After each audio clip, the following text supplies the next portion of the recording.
Have you ever chased a dream for years, only to find that it felt like holding sand once you finally grabbed it? Why does reaching the top often feel like standing in a void? Most people spend their lives building walls of gold, unaware they are actually building their own prison. This story is a wake-up call for anyone who feels that more is never enough. In a bustling city of marble and silk, there lived a man named Silas. Silas wasn't just wealthy, he was the definition of success. His warehouses were bursting with spices, his vaults were heavy with platinum, and his name was carved into the very stone of the city's gates. To the world, Silas had everything. But inside the silence of his mansion, Silas was hollow. He spent his nights staring at his reflection in a silver basin, seeing only a man with a heavy heart and tired eyes. He believed the cure was simple. He just needed one more deal, one more ship, one more conquest. One stormy evening, a traveler arrived at his gates. This man had no servants, no fine robes, and nothing but a wooden staff. Yet he walked with a grace that Silas, for all his gold, had never known. When Silas boasted of his empire, the traveler simply smiled. He told Silas that he knew of a treasure hidden in the whispering peaks, a fortune that didn't rot, didn't rust, and couldn't be stolen. Silas, driven by his lifelong hunger for more, demanded to see it. The traveler made a deal. Silas had to leave his guards behind and bring only his most precious diamond as a fee. Greed, as always, steered Silas's heart. He grabbed his largest gem and followed the traveler into the wild. The journey was brutal. Silas, used to silk cushions, found his feet bleeding on the jagged rocks. He complained about the cold, the hunger, and the dirt. "Why must we walk like peasants?" he shouted.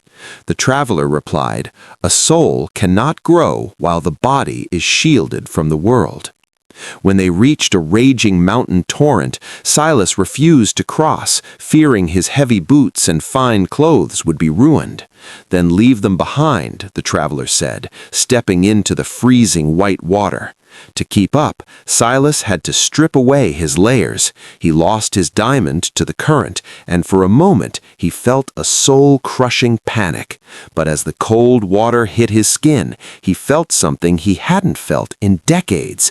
He felt the raw, electric sting of being truly alive. They traveled through villages where people had nothing but shared laughter. They ate scorched bread by small fires and watched the stars move across the sky. Silas began to notice the smell of pine after rain and the way the morning mist clung to the valleys. The heavy stone in his chest began to crack. Finally, they reached a hidden grotto high in the clouds. Silas expected a cave of wonders, but inside was only a sheet of polished obsidian. "Look," the traveler commanded.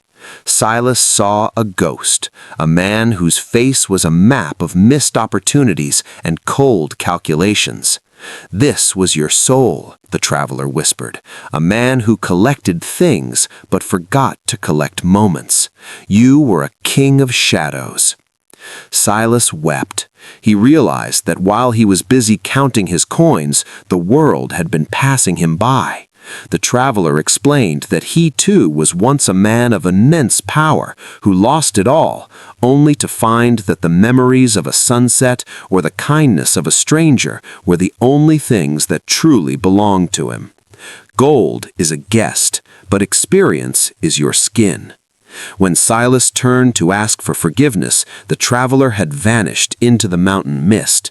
Silas walked back down the mountain, but he didn't go back to his counting house. He spent months traveling slowly, helping farmers mend their tools and sitting with storytellers in village squares. Eventually, he returned to his city, but he was a stranger to his old self. He sold his mansions and funded schools and hospitals, keeping only enough to fund a life of movement. He traded his silver for stories and his diamonds for memories. Years later, a young merchant asked Silas if he regretted losing his fortune. Silas, now old and sun-drenched, laughed from his heart. "I didn't lose my fortune," he said. "I finally started spending it. Every breath, every mountain climbed, every hand held, that is the currency of a life well lived." We are all like Silas sometimes. We think our worth is measured by the things we accumulate. But at the end of the road, you won't remember the car you drove or the balance in your bank account. You will remember the journeys that changed you, the risks that scared you, and the love that shaped you.